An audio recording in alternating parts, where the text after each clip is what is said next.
नमस्कार सर्वांना, श्री स्वामी समर्थ. स्वागत आहे तुमचं माझ्या यूट्यूब चॅनलवरती. आजचा दिवस तुम्हाला खूप छान, सुखाचा, समाधानाचा जाऊ देत, हीच मी स्वामींच्या चरणी प्रार्थना करते आणि आजच्या या नवीन व्हिडिओला सुरुवात करते. होळीचा सण हा हिंदू धर्मामध्ये अत्यंत महत्त्वाचा मानला जातो. या दिवशी होलिका मातेची पूजा केली जाते. धार्मिक मान्यतेनुसार होळीच्या अग्नीमध्ये आपल्या जीवनातील सर्व अडचणी, दुःख, कुटुंबातील समस्या व नकारात्मकता जळून खाक होतात. जीवनामध्ये सुख, समृद्धी, आरोग्य मिळते. त्यामुळे होळीच्या दिवशी विधिवत पूजा करून आपल्या आयुष्यातील सर्व दुःखांची समाप्ती करण्यासाठी होलिका मातेला प्रार्थना केली जाते. मात्र यंदा होळीच्या दिवशी चंद्रग्रहण येत आहे. या काळामध्ये होळी पेटून तिची पूजा करायची की नाही असा प्रश्न अनेकांना पडला आहे. चंद्रग्रहणाच्या काळामध्ये आपण शुभ कार्य किंवा कोणतेही धार्मिक कार्य, पूजापाठ करत नाही. त्यामुळे होळी नेमकी केव्हा करावी, होळी दहनाबाबत यंदा खूप गोंधळ निर्माण झाला आहे. कारण 2 आणि 3 मार्च दोन्हीही दिवशी पौर्णिमा आहे.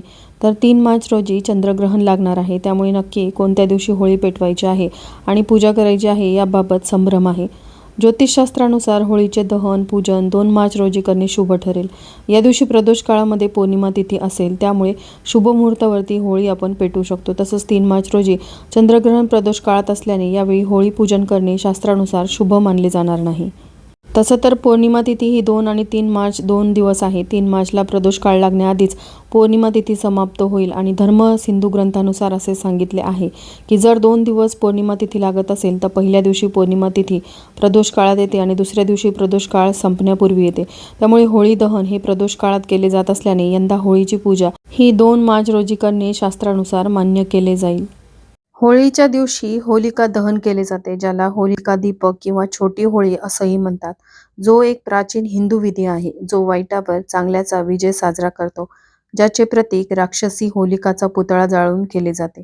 या दिवशी भक्त शांती, आनंद राखण्यासाठी होलिकाच्या आत्म्याचा सन्मान करतात आणि प्रार्थना करतात. होली समारंभामध्ये अग्निप्रज्वलन करताना पवित्र मंत्राचा जप करतात. या विधीमध्ये पाण्याच्या भांड्यांनी 3, 5 किंवा 7 वेळा अग्निप्रदक्षिणा घालणे समाविष्ट आहे, जे नंतर अंतिम प्रदक्षिणानंतर रिकामे केले जाते. भाविक त्यांच्या कपाळावरती राखीचा तिलक लावतात आणि भाजलेले किंवा हंगामी पिकं खातात.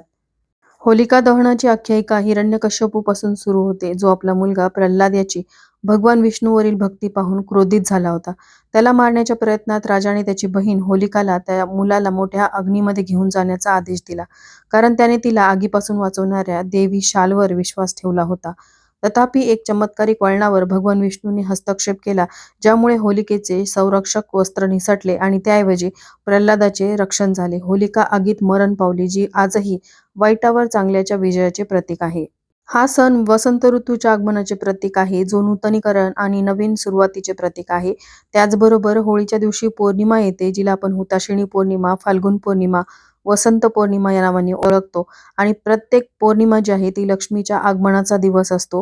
त्यामुळे लक्ष्मी प्राप्तीसाठी आपण घरामध्ये काही सेवा व उपाय देखील करत असतो. तसाच एक अत्यंत प्रभावी उपाय मी आजच्या व्हिडिओमध्ये शेअर करणार आहे. या उपायामध्ये उद्या सोमवारी आलेल्या होळी पौर्णिमा अर्थात फाल्गुन पौर्णिमेच्या दिवशी सकाळीच उंबरठ्यावरती ही एक वस्तू ठेवायची आहे. असं केल्याने पैसा, सुख, संपत्ती सर्व काही मिळेल. आपल्या घराची, मुलांची, पतीची भरभरून अशी प्रगती होईल. तर हा उपाय कशा प्रकारे करायचा आहे, उंबरठ्यावरती अशी कोणती वस्तू ठेवायची आहे, याबाबतची संपूर्ण माहिती जाणून घ्यायची असेल तर व्हिडिओ स्किप न करता शेवटपर्यंत बघा. चॅनलवरती पहिल्यांदा आला असाल तर सबस्क्राईब करा आणि असेच नवनवीन माहिती पूर्ण व्हिडिओ बघण्यासाठी बेल आयकॉनलाही क्लिक करा. त्यामुळे जेव्हाही मी नवीन व्हिडिओ अपलोड करेल तेव्हा त्याचं नोटिफिकेशन सर्वात आधी तुम्हाला मिळेल आणि तुम्ही माझा एक पण व्हिडिओ मिस करणार नाही. आणि हो, त्याचबरोबर शेजारील हाईप बटनलाही प्रेस करा, जेणेकरून हा व्हिडिओ जास्तीत जास्त लोकांपर्यंत पोहोचेल आणि सर्वांना योग्य ती माहिती मिळेल. चला तर मग जास्त वेळ न घालवता व्हिडिओला सुरुवात करूया. तर पहा, उद्या पौर्णिमा ही उशिरा म्हणजेच प्रदोष काळामध्ये सुरू होणार असली तरी आपण उद्या होळी प्रज्वलित करणार आहोत. त्यामुळे जे काही उपाय आपल्याला घरामध्ये करायचे आहेत ते अगदी ब्रह्ममुहूर्तापासून आपल्याला करता येतील. त्यामुळे आपल्याला सकाळीच उंबरठ्यावरती ही जी वस्तू ठेवायची आहे, तर हा उपाय देखील आपल्याला ब्रह्ममुहूर्तापासून ते दुपारी 12च्या आत करण्याचा जास्तीत जास्त प्रयत्न करायचा आहे. आणि समजा सकाळी करणं नाही शक्य झालं तर तुम्ही संध्याकाळी प्रदोषकाळी हा उपाय केला तरी सुद्धा चालणार आहे. कारण बघा, आपल्या प्रत्येकाच्या आयुष्यामध्ये काही ना काहीतरी समस्या असतात, ज्यामध्ये आर्थिक, शारीरिक, मानसिक यासारख्या समस्यांना आपल्यापैकी सर्वांनाच तोंड द्यावं लागतं, त्यांना सामोरं जावं लागतं. ज्यामध्ये आर्थिक समस्या असतील तर घरामध्ये खूप पैसा येतो, पण तो फार काळ टिकत नाही. यानं त्या कारणाने खर्च होतो. मग तुमच्या मागे लागलेले खर्च अनावश्यक असतील किंवा गरजेपोटी ते तुम्हाला करावे लागतात, किंवा मग घरामध्ये आजारपणं वाढलेली आहेत. घरामध्ये एखादी व्यक्ती आजारी पडते, ती बरी होत नाही की लगेचच दुसरी व्यक्ती आजारी पडते आणि या आजारी व्यक्तींच्या उपचारामध्ये तुमच्या घरामध्ये असलेला पैसा निघून जातो. आणि घरामध्ये पैसा टिकत नसेल, तर मग अशा वेळेस आपल्याला इतरांकडून पैसे उधार उसनवारीवरती कर्जाच्या स्वरूपात घ्यावे लागतात आणि त्यातून बाहेर पडण्याचा मार्ग काही केल्यास सापडत नाही.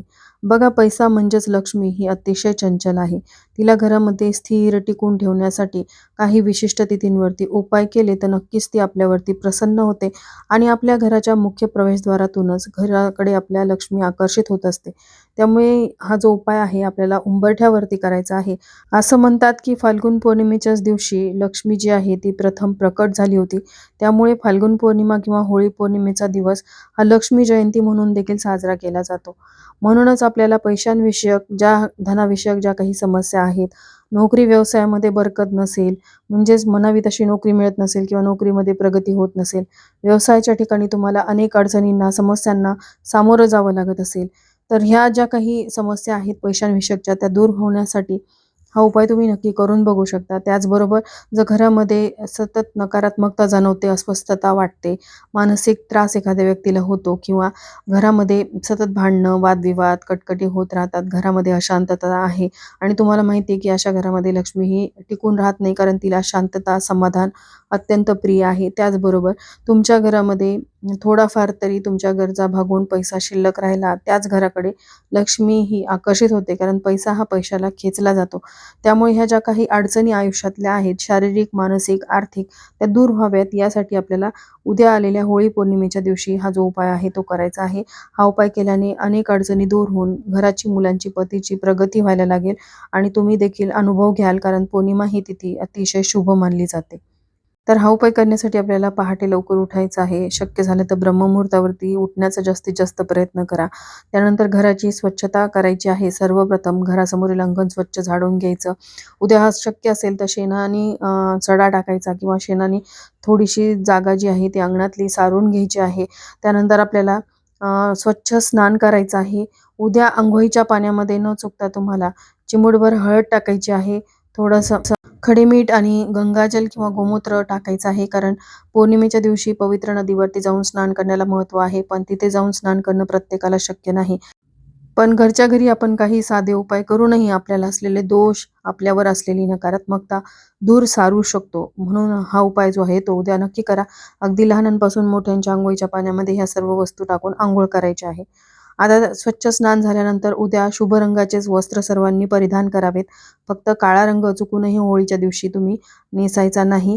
त्यानंतर तुम्ही सर्वप्रथम सूर्यदेवाला अर्घ्य द्यायचा आहे.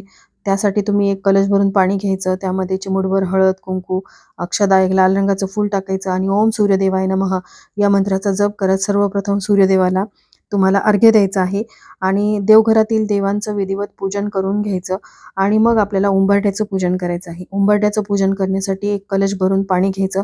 त्यामध्ये चिमूटभर हळद टाकायची. ते पाणी उंबरठ्यावरती शिंपडायचं. उंबरठा स्वच्छ पुसून घ्यायचा आहे. त्यानंतर आपल्याला एक ताट तयार करायचं आहे. या ताटामध्ये थोडीशी हळद, आपल्याला जे हळदीचं लेपन आपण उंबरठ्यावरती करणार आहोत त्यासाठी हळदीचं लेपन तयार करून घ्यायचं. थोडंसं गोमूत्र किंवा गंगाजल हळदीमध्ये टाकायचं. थोडं थोडं पाणी घालून त्याची एक पेस्ट तयार करायची. शिवाय हळदी, कुंकू, अक्षदा, फुलं आपल्याला घ्यायची आहेत आणि एक दिवा आपल्याला घ्यायचा आहे आणि हा दिवा तुम्ही म्हणजे मातीची पंती घेऊ शकता किंवा तुम्ही कणकेचा दिवा तयार करू शकता.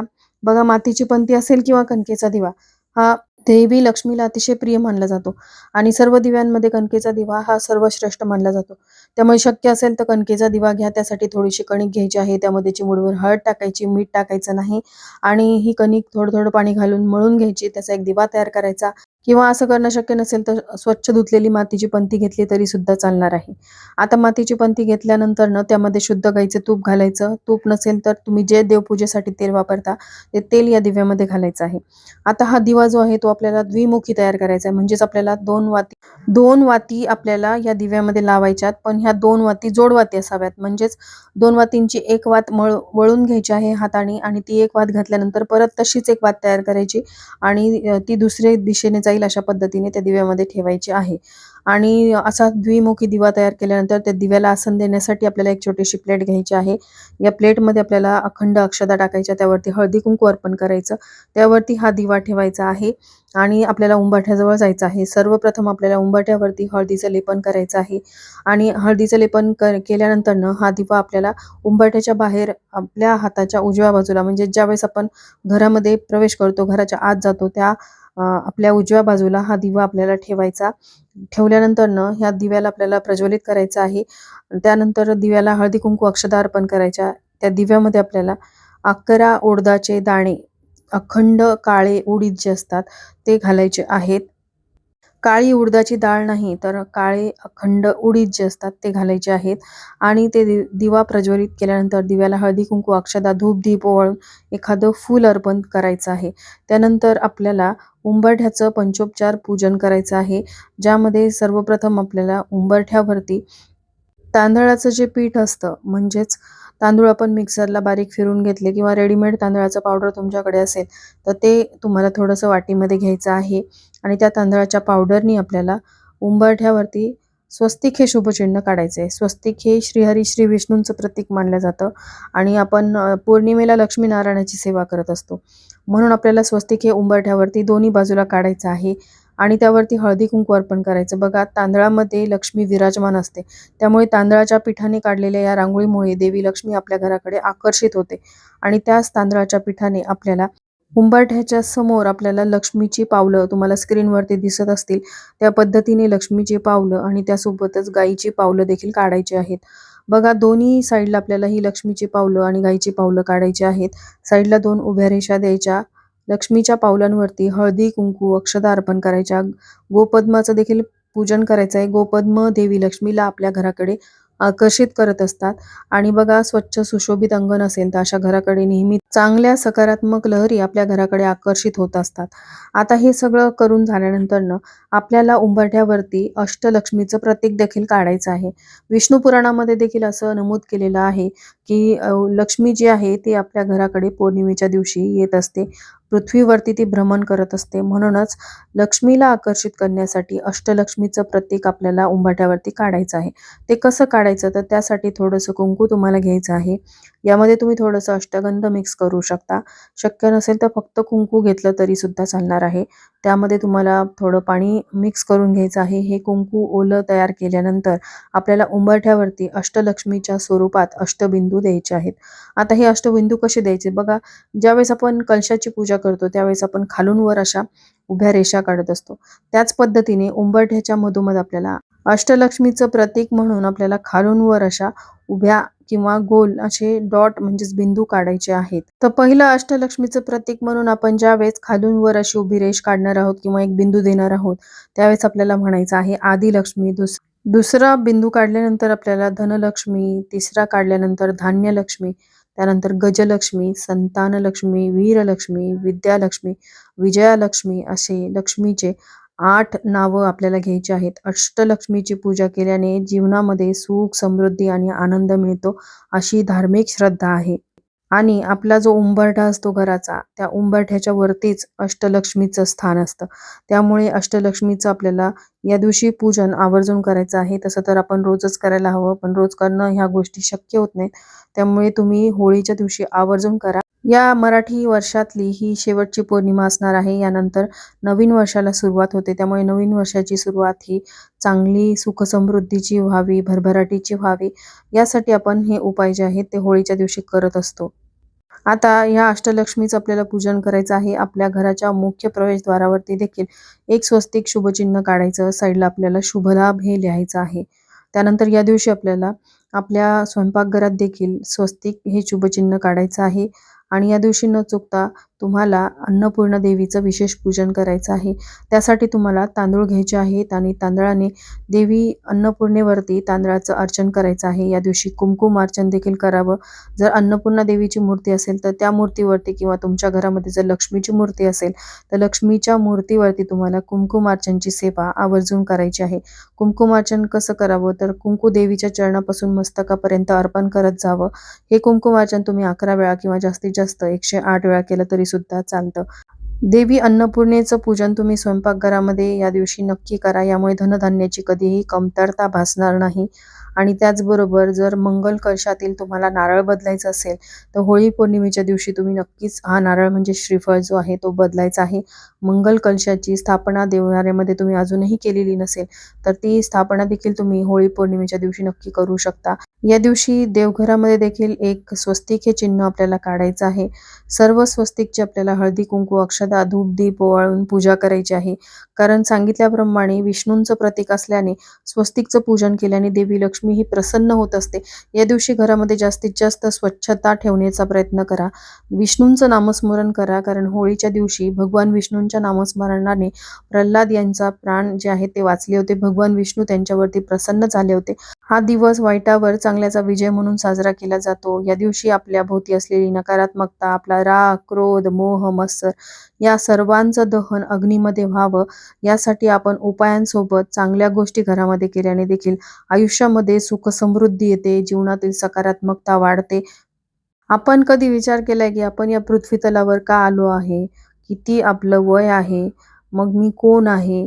मी कुठं जाणार आहे? मी आलोय कुठून? मी येथे आलोय की कायमचा इथेच राहणार आहे? या मूळ स्रोताचे ज्ञान हीच म्हणजे आदिलक्ष्मी होय. मग नारायण आपल्या नजीक का असतात? कारण ज्याला आपल्या स्रोताचे ज्ञान होते तो सर्व भयापासून, भीतीपासून मुक्त होतो आणि संतोष, आनंद प्राप्त करतो. ही आदिलक्ष्मी होय.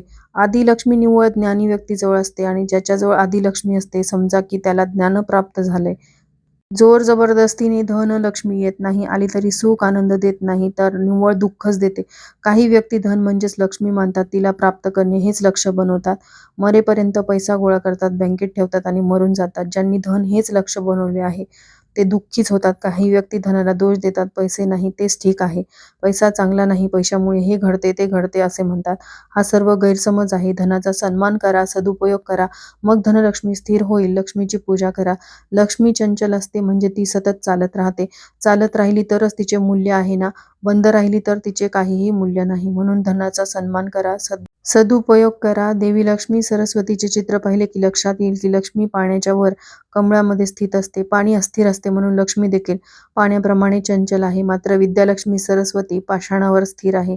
विद्यात ज्ञान येते तेव्हा जीवनामध्ये स्थिरता येते. म्हणून आपल्या हातून विद्येचा देखील दुरुपयोग होऊ शकतो. शिकणे हा एकमेव उद्देश असेल तर विद्यालक्ष्मी होऊ शकत नाही. शिकणे आणि शिकल्यावर त्या शिक्षणाचा वापर कराल तेव्हा ती विद्यालक्ष्मी होईल. धनलक्ष्मी जवळ असली तरी ती धान्यलक्ष्मी आहे असं म्हणू शकत नाही. धन आहे परंतु काही खाऊ शकत नाही. भाकरी चपाती आपण मीठ काहीच खाऊ शकत नाही याचाच अर्थ धनलक्ष्मी आहे पण धान्यलक्ष्मीचा अभाव आहे.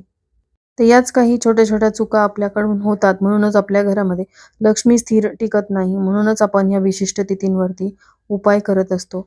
आणि हे जे उपाय मी व्हिडिओमध्ये सांगितले आहेत ते तुम्ही नक्की करून बघा. आयुष्यामध्ये बदल झाल्याशिवाय राहणार नाही आणि तुम्हाला देखील या उपायांचा अनुभव येईल. चला तर मग भेटूयात अशाच एका नवीन व्हिडिओसोबत. हा व्हिडिओ आवडला असेल तर लाईक शेअर सबस्क्राईब करा. भेटूयात पुढच्या व्हिडिओमध्ये. श्री स्वामी समर्थ.